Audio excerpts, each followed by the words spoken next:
À peine qu'il ait déposé sa valise à N'Djamena, le décret de son limogeage tombe. Le document est stupide, je cite, « Il est mis fin aux fonctions d'Abakar Manani, ministre d'État chargé des affaires à la présidence ». Fin de citation.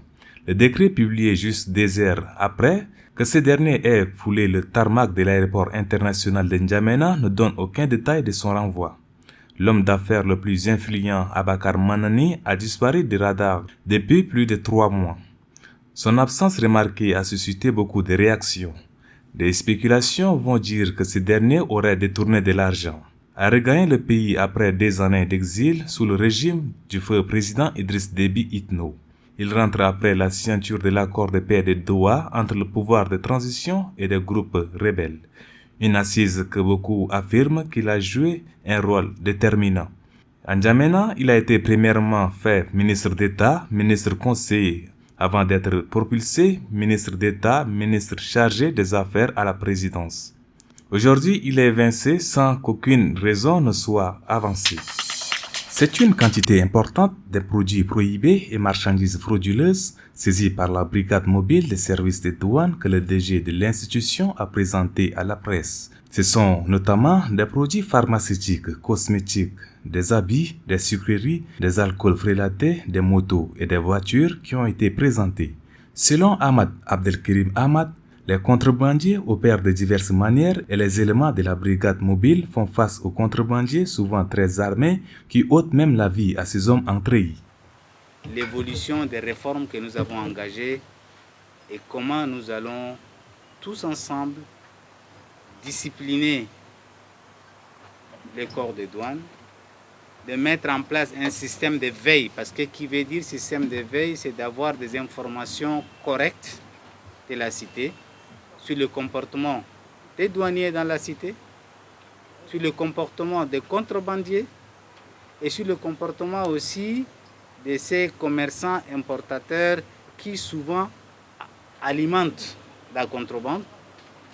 Et ensemble, on va essayer de sensibiliser les uns et les autres et tous les acteurs qui interviennent dans l'importation, les exportations et qui animent la vie commerciale du Tchad.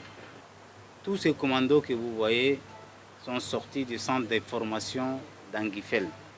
On les utilise. Ils font la surveillance à travers tout le Tchad. À la fin de la visite, le directeur entend mettre en place un système de veille afin de contrecarrer les comportements déviants des douaniers, contrebandiers et les commerçants impliqués dans les trafics qui mettent en mal la santé publique de la population. Il a par ailleurs déploré des accidents qui entraînent la mort d'hommes dans la poursuite des trafiquants.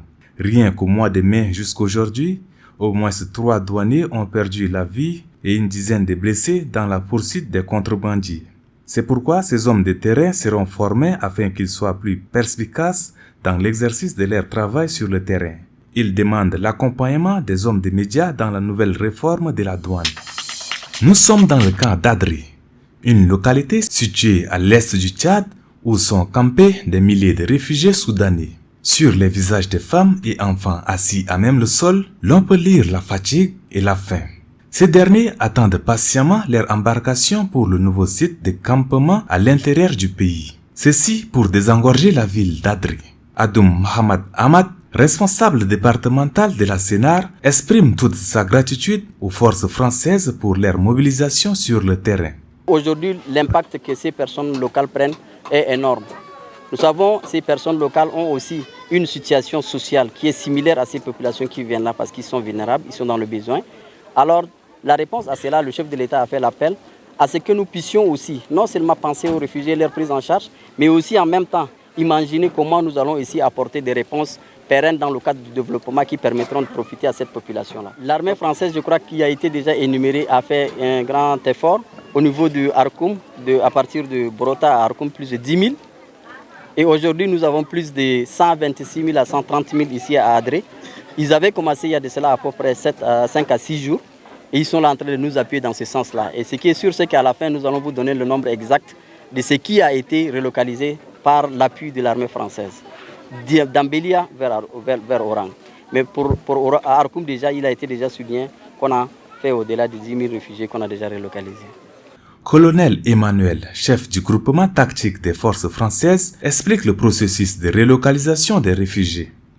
Auparavant, il y a une première phase qui a duré 3 semaines, durant laquelle on a opéré entre Borota et Arkoum. Il s'agissait donc de vider le camp de Borota en direction de celui d'Arkoum.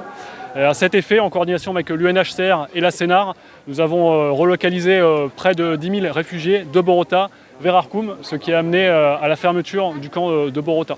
Ça a été la première phase et désormais nous sommes dans une deuxième phase sur le cœur du problème actuellement au Tchad avec les réfugiés qui est Adré et donc le site d'Ambélia.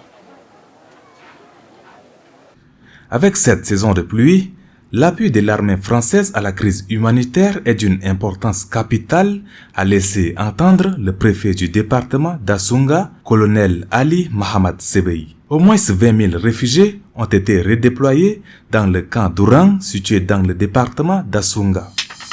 La joie du champion du Tchad, Aspessi, n'a duré que 2 jours.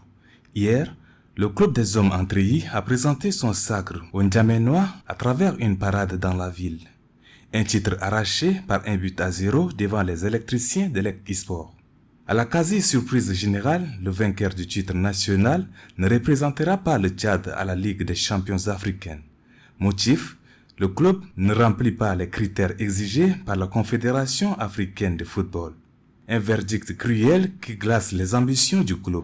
Aspessi est prêt à défendre la couleur du pays. Quand on représente déjà le Tchad, ce n'est plus l'Aspessi qui va jouer contre la Renaissance ou Foula. C'est l'Aspessi qui représente un pays.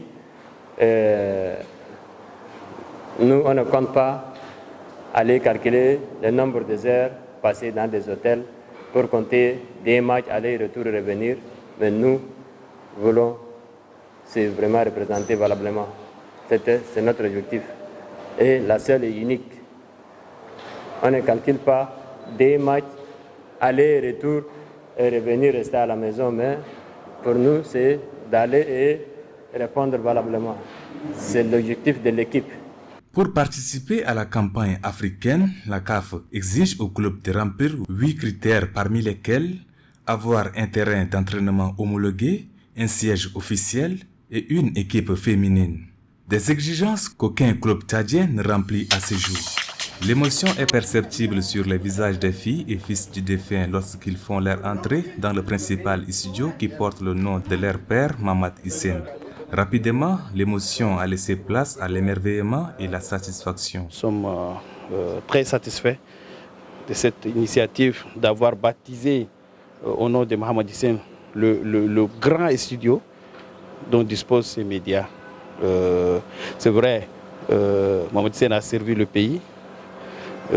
Il arrive à être, notre souhait à travers le combat que nous sommes en train de faire, de maintenir un peu l'idée de Mamad Hissène, de fournir une information de qualité à travers le quotidien que nous sommes en train de faire perpétuer. Et Mamadou vient de le faire à son niveau. Et nous ne pouvons qu'exprimer nos satisfactions à notre frère Jim Tebaï et nous lui disons bon courage pour qu'il continue à faire de son mieux pour l'émergence de ces pays. Journaliste, patron des médias et homme politique, Mamad Hissène a su marquer son temps. Il a formé et inspiré des générations. Ses enfants aujourd'hui sont contents d'être les progénitures d'un homme considéré comme le plus brillant de sa génération. Le promoteur de la chaîne Tchad Info TV, Mamadou Jim Tebaï, fait lui aussi partie des disciples ayant bénéficié des conseils et des orientations du défunt. J'éprouve une immense joie, une fierté, parce que, comme ils l'ont dit, c'est ma famille. Et donc, vous savez, dans toute entreprise, quand on a le soutien des siens, c'est très important. Donc, ils sont là parce qu'ils connaissent aussi mon historique avec mon défunt oncle et tout ce qu'on a fait comme chemin. Aujourd'hui, ce que je suis et ce que le média est devenu, c'est grâce à lui aussi. Donc, on est reconnaissant et on est fiers d'avoir nos frères et sœurs avec nous aujourd'hui. Le témoignage qu'on peut, et c'est le seul cadeau que je peux offrir à mon oncle, et j'espère qu'à travers ce qu'on est en train de faire, son nom puisse perpétrer. Aujourd'hui, dans le paysage médiatique tchadien, le nom de Mamad Hissène, ça égale la qualité, ça égale la probité et la haute estime du métier des médias. Donc, c'est tout cela que, au-delà du fait de lui rendre hommage, pour moi, c'est associer mon nom à un gage de qualité. Pour Mamadou Djimtebay, qui veut inscrire son média sur les pas de ces grands hommes, baptiser le studio principal au nom de Mamad Hissène est gage de crédibilité, mais aussi le seul cadeau qu'il peut faire à celui qu'il considère comme son oncle en vue de perpétuer son nom.